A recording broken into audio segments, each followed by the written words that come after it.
Beleza, pessoal, tava mostrando aqui para vocês a questão do Drive, né? Então, nessa primeira aula eu falei sobre as estratégias automatizadas que vão estar aqui dentro, né?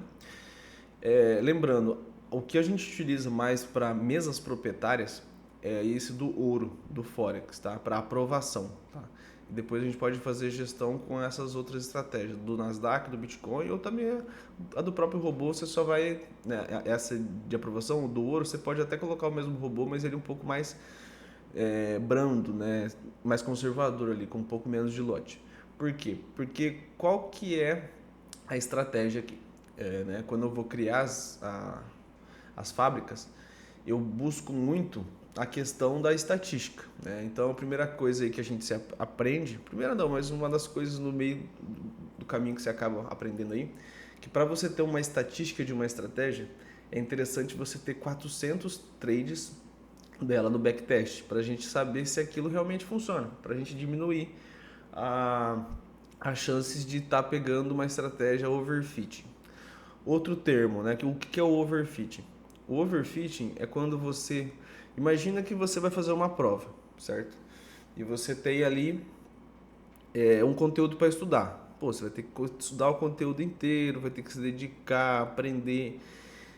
E daí você vai chegar na prova e vai cair algumas questões desse conteúdo. Então você não sabe. Então você vai ter que pegar um leque muito grande e chegar ali e tentar resolver aquela prova, correto? Agora imagina que eu tenho o gabarito da prova. Em vez de eu ficar estudando tudo, eu falo, mano, eu só preciso decorar isso aqui porque é isso que eu preciso para a prova, pô. Eu tenho o gabarito, eu vou chegar lá, a prova vai ser igual, eu vou fazer.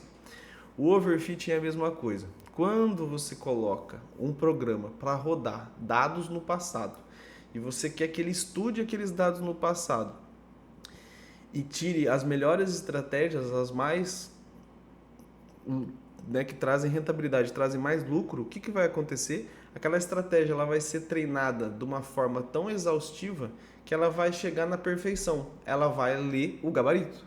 Só que o problema é que o mercado ele não vai se repetir. A prova não vai ser a mesma, né, no mercado real. Vai ser outra coisa. Então não adianta nada eu ficar estudando o gabarito.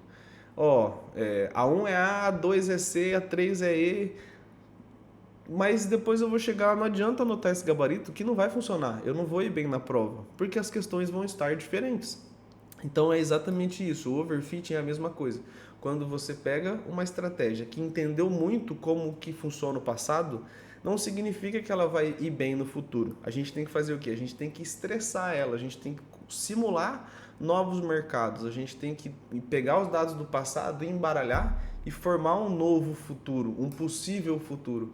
Então é isso que a gente faz, a gente treina ela exaustivamente, mudando várias vezes o futuro para ver que se eu colocar inúmeras situações, ela ainda vai conseguir ir bem, que é o caso de uma prova. Se eu tenho o gabarito e a prova é a mesma, show de bola, mas se muda a prova, o que eu estudei não serve. Então aquela estratégia não vai me servir para colocar em conta real, porque ela só estudou o passado, entendeu? Então a gente precisa simular um futuro para ela e ela tem que performar na maioria das vezes no futuro para a gente ter uma possibilidade dela ir bem também, entendeu? Então, assim, a questão do overfit é a coisa que mais acontece no Strategy Quant e no Building Alpha, porque são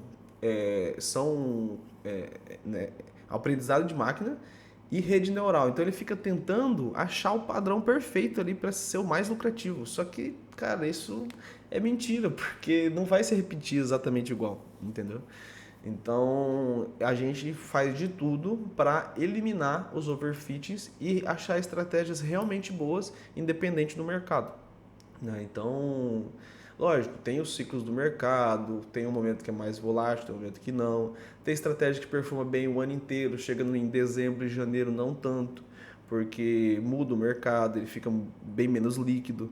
Então, pode ter uma volatilidade maior dependendo, ou então fica muito tempo lateralizado, não funciona estratégias de rompimento. Então, assim, você tem que ter um portfólio para que, independente da situação que está o mercado, você tenha estratégias que são mais lucrativas do que perdedoras e que com isso você saia no positivo, né, de preferência todo mês, mas a gente sabe que isso não é sempre que acontece, mas a gente tenta se basear e fazer uma análise mais anual, né, para a gente ver se a gente está tendo uma rentabilidade acima do nosso benchmark, né, que é o nosso comparativo. O que é o nosso comparativo? É como se imagina se eu estou operando Nasdaq. Se eu pegar e comprar Nasdaq, se eu buy and hold, né, se comprar e segurar, quanto de porcentagem que ela fez no ano? Ah, ela faria 15%. Ah, beleza.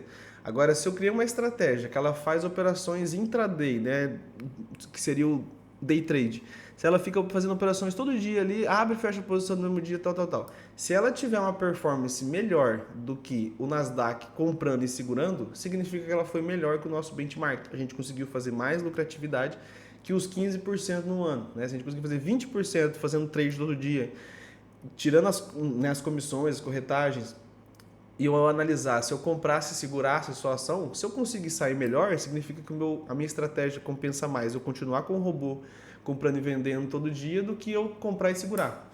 Então a gente tem que superar o benchmark, que é muito mais fácil comprar e deixar lá e esquecer, né, do que ficar fazendo trade todo dia e cuidando de robô e tudo aquele rolo. Então a gente tem que achar um padrão que seja mais lucrativo e mais rentável para valer o seu tempo ali dentro. Então é isso. A ideia nossa é achar estratégias que lucrem mais do que o mercado tradicional, né? Que o mercado de ações, ou de Forex, etc. Tá bom? Beleza. Falei aqui das estratégias. Ah, tá. Aqui, o que acontece? Esse robô do ouro, o que acontece? Mesa proprietária. Tá? A galera me procura muito sobre isso, quer fazer aprovação, quer criar uma empresa para aprovar conta para outras pessoas. O que a gente entendeu que a mesa precisa para a gente conseguir aprovar o mais rápido possível. Tá? Durante esses anos, o que eu entendi? Vamos lá. As estratégias que têm maior estabilidade, né, que a curva não fica, ganha muito, ganha pouco, não. Ela é mais estável, a curva é mais suave de capital. O que eu entendi? Estratégias com tempos gráficos maiores, elas têm menos ruído, né? O gráfico mostra menos ruído, eles fazem menos manipulações, porque é muito mais fácil você manipular uma barra de 1 minuto, de 5 minutos, do que você manipular uma barra de 4 horas, né? Porque você vai ter que gastar muito mais dinheiro. Os grandes bancos, as grandes instituições, os grandes fundos, eles querem manipular, mas eles também não conseguem movimentar o mercado inteiro sozinho. Eles têm que, né, ter os market makers, né, que é os formadores de mercado, e eles meio que fazem ali as manipulações, mas em tempos gráficos menores. Isso acaba trazendo ruídos para os nossos indicadores. Ele dá uma falsa sensação, você entra na operação e a operação volta contra, te estopando. O que eu entendi? Em tempos gráficos maiores é mais difícil você fazer essa manipulação. Então, em H1, H4, D1, é os tempos gráficos melhores, onde você vai ter uma aderência estatística daquela estratégia mais fácil. Então, o que eu prezo? Para gestão, eu prefiro tempos gráficos maiores, onde eu vou colocar 10, 15 estratégias do mesmo ativo e vou deixar lá aquele portfólio rodando. Ele não vai dar entrada todo dia, mas as entradas que ele der vai ser mais certeira. Eu vou colocar um número maior de estratégias para dar mais operações. Entendeu? Então, assim, eu acabei entendendo que dessa forma eu tenho mais aderência, a minha estratégia performa mais parecido com o dia a dia tradicional. Não gosto de criar estratégias abaixo de M15, sabe? Porque tem muito ruído, a gente está fazendo backtest em cima de padrões de vela já fechados, né? A gente não tem a movimentação intrabar, né? A gente tem a movimentação né, o que a gente chama de OHLC, é Open, High, Low, Close, né? A abertura, o fechamento, a máxima e a mínima da vela. Então a gente tem só esses dados no M1. Então se eu pegar e operar no H1, eu vou ter 60 barras desse M1, que é o mínimo que eu consigo ver. Então eu consigo ter stops um pouco maiores, alvos um pouco maiores também. Então, assim, eu entendi que para ser um pouco mais conservador e ter uma assertividade melhor, uma aderência maior, eu uso tempos gráficos maiores. Mas, para mesas proprietárias, para você operar e ter mais operações e conseguir aprovar a conta mais rápido, eu tive que entrar entre o meio termo de aderência estatística e quantidade de operações de uma maneira mais rápida e mais certeira, né? Então, assim, eu não queria usar nem M5, nem M15 muito e nem também H4. Então, o que eu fiz? Eu criei estratégias no M30. O Shao, eu uso M30. Para aprovar contas, eu uso M30. Gosto muito desse tempo gráfico, tá? O M30 está ali entre o M15 e o H1. Tem vezes que eu uso até M20, M40, são tempos gráficos diferentes, mas dependendo você acha coisa boa, porque o mercado não está olhando muito aquele gráfico. Né? Você pode ver que tem momentos que o gráfico vira o M15 assim, na hora que vira a barra do M15 volta tudo de uma vez, tipo, é o limite ali, era o prazo. Tava só esperando virar o horário para voltar o preço. Então, assim, as sistematizações também dos HFTs, dos market makers, eles criam em cima de tempos gráficos específicos. Outro tempo gráfico que eu acho até legal é o M10, mas você tem essa problemática de ter muito ruído. Então, assim, depois de vários testes, quebrando a cabeça de vários jeitos, eu entendi que para mim funciona melhor o M30 e é o que eu tenho usado para aprovar contas. Tá? Como eu faço isso? Eu seleciono uma a duas estratégias do Shao, coloco o lote, exemplo, para uma conta de $100 mil, eu uso um lote no Shao, que é um lote, é proporcional aos $100 mil, né? Eu não estou muito mais alavancado, nem muito menos. E eu deixo aquela única estratégia rodando ali e eu esqueço dela, tá? Eu entro uma vez por dia só para ver se não teve que atualizar o MetaTrader, se não parou de operar alguma coisa, só para ter certeza que está tudo correto. Mas eu não fico cuidando da estratégia, não fico vendo nada. Deixo lá e esqueço. Coloco aqui, eu tenho mais de 100 clientes que eu já aprovei conta, já fiz trabalho para eles, né? Já criei portfólio, já criei coisa para gestão, coisa para aprovação. Tem alguns depoimentos aqui, depois eu mostro para vocês. Mas assim, a ideia é, eu pensei que o melhor jeito entre você ficar ali entre a questão estatística, né, e ter aderência, o M30 para mim serviu e eu tenho conseguido aprovar várias contas na FTMO e na The Fibers, tá? Eu já tô com a máxima alocação na FTMO e na The Fibers também já tem um número máximo de contas. Daí agora eu tenho feito mais trabalho para amigo, para colega, para gente do meu trabalho, né, que tem outros programadores também que mexem com o mercado financeiro. Eu tenho alguns amigos também que operam mercado futuro, operam ações, cripto bastante. Então, assim, eu tenho feito mais ou menos o que a galera tem pedido e, em consequência, eu já vou aprendendo junto e vou entrando nesses mercados também que, para mim, alguns são novidades, outros já têm um pouco mais de conhecimento. Então, é uma troca bem saudável aí.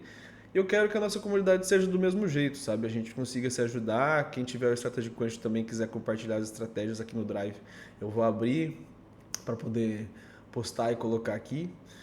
Então, assim, eu vou trazer para vocês tudo que eu sei, não quero esconder nada, não tenho nada que, né, eu tô criando esse produto, é mais para a gente se ajudar, se juntar. Vocês podem ver que eu vou dar minhas fábricas, vou dar as estratégias. Até eu estava conversando com um amigo, né, que tipo, possivelmente o pessoal vai pegar essas estratégias, vão jogar no Mercado Livre da vida aí e vai acabar barateando aí né, tipo, o acesso disso aqui vai meio que vandalizar o negócio. Mas tudo bem, a gente entende, esse é o mercado brasileiro mesmo, não tem muito o que esconder. Mas é isso, vamos se ajudar, tá? Beleza, então aqui sobre as estratégias, aqui vai ter as fábricas, tá? As fábricas 2025, aqui eu tava com a versão 140 e aqui 141. Tem, ó, mercado futuro, são os 6 índices que eu uso pro SP500, Nasdaq, Dow Jones, Russell 2000, que são as 2.000 menores empresas dos Estados Unidos que estão listadas na bolsa, né? É o índice só disso, muito bom. Petróleo e o ouro, tá? Que eu tenho operado no mercado futuro americano. Tem o do CFD do Gold, né, do ouro, e de cripto Essas aqui são as fábricas mais novas, é que eu tenho testado aí, criado bastante coisa. E aqui são algumas mais antigas. Essa aqui, essa Low Abjay Cake, Abjay Cake aqui era de uma outra mentoria que eu fiz. O cara desenvolvia robôs para M30 também no Shaw, onde eu me baseei para criar algumas coisas para minha fábrica de mesa proprietária. E é isso aí. Então, aqui nas fábricas eu vou trazer tudo também que eu tenho, algumas mais antigas também que eu tinha feito mais no começo. Então, quem tiver a estratégia correta, você tem a possibilidade de usar o mesmo modelo, a mesma fábrica, o mesmo custom projects.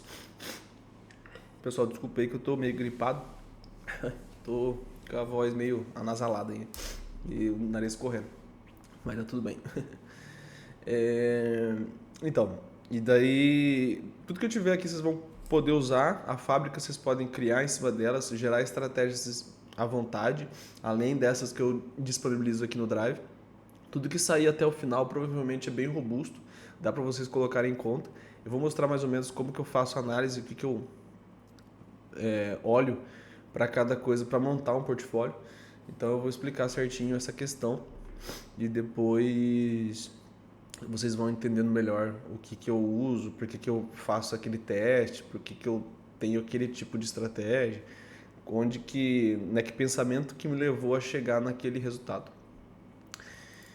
Nas aulas eu vou postar tudo aqui, né? Eu postei a maioria no Last Link, só que o pessoal que tem comprado em cripto vai conseguir assistir somente pelo Drive, né? Então eu vou subir todas as aulas para cá. O HFT é um robô de arbitragem, onde ele vai ter, ele vai fazer trades rápidos, né? Por isso o nome. O HFT real mesmo, que as grandes instituições usam com os bancos mesmo, dentro lá do mercado financeiro, dentro da bolsa de valores mesmo, é outro conceito, tá? Isso aqui é o HFT de arbitragem, ele faz vários trades numa frequência, num período de tempo muito curto, então por isso que é uma frequência alta de trade, né? A ideia. Só que ele usa arbitragem. Por que é arbitragem? Imagina que você tem uma mesa proprietária, onde ela mostra os dados para você em conta demo, onde você vai fazer a sua avaliação, certo? Ali dentro dessa mesa, esses dados estão sendo copiados de um dado principal, que eu utilizo da Darvinex, que é uma empresa onde ela tem os feeds de dados que elas disponibilizam para as corretoras. Então, o que a gente faz com esse software? A gente compra os dados da Darvinex e compra uma conta na mesa proprietária. Então, o que vai acontecer? Eu vou ter os dados que a mesa usa para replicar para você na avaliação. Só que ela está replicando de um sinal primário, traz para a conta dela e ainda joga para a conta demo. O que ocasiona isso? Um delay. Então, os dados da mesa proprietária ela tem um delay referente a esse dado principal que é o da Darvinex. Então, o que a gente faz? A gente contrata um servidor dedicado lá em Londres, onde fica esses dados, para a gente ter uma velocidade de base de dados, e contrata uma avaliação da mesa. O que vai acontecer? Eu vou saber para onde vai o mercado primeiro, porque eu vou estar com os dados da Darvinex. Então, eu vou lucrar nessa arbitragem, eu vou saber para onde o mercado vai, e eu vou entrar lá alavancado aqui na mesa para fazer a aprovação.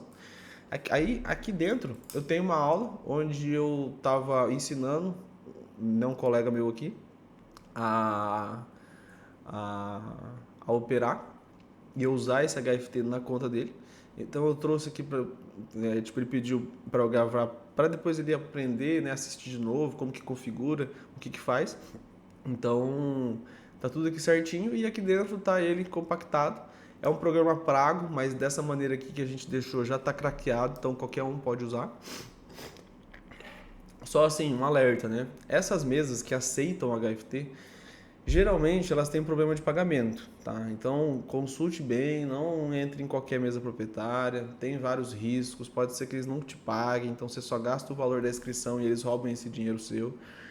Então assim, não é uma recomendação, tá? Eu tô deixando aqui de bônus, mais porque existe, a galera quer saber, quer entender, quer ver como é que funciona, é um negócio bem diferente, assim, é fora da curva, o jeito que o cara pensou para fazer é bem legal. Dá para usar em conta real também, mas tem as problemáticas da corretora bloquear você, ver que você está usando esse tipo de robô. Então, assim, não é uma recomendação, tá? Mas quem quiser se aventurar, fica à vontade. O programa tá aqui, qualquer dúvida vocês podem mandar mensagem para mim que eu vou responder. Mas basicamente é isso, é um robô de arbitragem onde ele tem os dados rápidos, os dados lentos e ele vai ficar adivinhando para onde o mercado vai e operando bem alavancado para ganhar dinheiro em cima disso, tá? Dessa falha das contas demos ter esse delay, né, do feed original. E extras, eu vou ter os bônus do Strategic Quant e essas leis, 48 leis do trade, cara. Isso aqui é o que é, entendeu? Você tem que ler isso aqui, você tem que entender que o trade funciona assim. Não tem o que fazer, é a lei, entendeu? Tipo assim, o mercado funciona assim, ponto. Você tem que se adaptar a ele, não tem como sair disso, tá? É isso. E mesas proprietárias aqui, um guia simples de como lucrar, como fazer as operações e tal. O que é a mesa proprietária. Mas assim, cara, isso aqui, se vocês tiverem um tempinho, isso aqui tá em inglês, isso aqui tá em português, tá? É a versão traduzida somente. É muito bom, depois de 5 anos de mercado, é exatamente o que o livro está falando. Essas leis, elas são reais. Tem bem conceitos básicos e tem conceitos mais avançados. Questão do psicológico também. Por que o mercado financeiro, a maioria das pessoas perdem dinheiro? Qual que é a problemática? Por que as pessoas funcionam assim? Por que o mercado é cruel, né? Porque ele visa ali o capital, ele não está nem aí por que você quer, o que você acha. E a questão de valores também é só um número, porque fazer 50 reais no mercado financeiro e fazer 50 mil, a dificuldade é a mesma, só muda o número de lote. Então não adianta falar, mas eu só queria fazer 50 reais por dia e tá bom pra mim, não sei o que. Cara, não é isso. Você tem que ser um bom trader, você tem que ter um risco-retorno positivo, você tem que... cara, o número depois é só mudar o valor, entendeu? Tipo assim, em vez de eu estar entrando com um contrato, eu vou estar entrando com 10. Eu vou ganhar 10 vezes mais. Então a questão não, a dificuldade é a mesma, de fazer R$1 ou fazer 100 mil. A questão é o psicológico que está envolvido aquilo, o tamanho da sua conta, a porcentagem que você está correndo em risco, né? O quanto você está se arriscando para buscar um retorno X, Y, né? Daquele investimento que você está colocando. Então, assim, se vocês tiverem a oportunidade, leiam isso aqui, né? E aqui dentro também tem um pouco sobre o Strategic Quant, coisas que vêm quando você compra a licença Ultimate, né? São alguns bônus com algumas estratégias também já criadas própria deles, ó. Tem pro euro, tem pro Nasdaq, tem pro ouro em H1, tem pro Dow Jones no 15 minutos, tá vendo? Ó, euro, USD em H1, ó, futuros. O MetaTrader 5 já tem as estratégias prontas também, para dois ativos. Então, assim, quando vocês estiverem com tempo aí, dá uma olhada nesses bônus também, que é bem, bem legal. Tudo que eu tiver de novidade eu vou trazendo para cá. Se eles soltarem alguns arquivos também eu vou trazer para cá, tá? Mas é isso aí, beleza? Então, no Drive, essas são as primeiras indicações aí, né, aqui dentro, de como que vai funcionar e como que eu utilizo para colocar nas contas, tá? Então, essa foi a nossa segunda aula. Eu vou mostrar um pouquinho agora sobre a ferramenta dentro dela, como que funciona.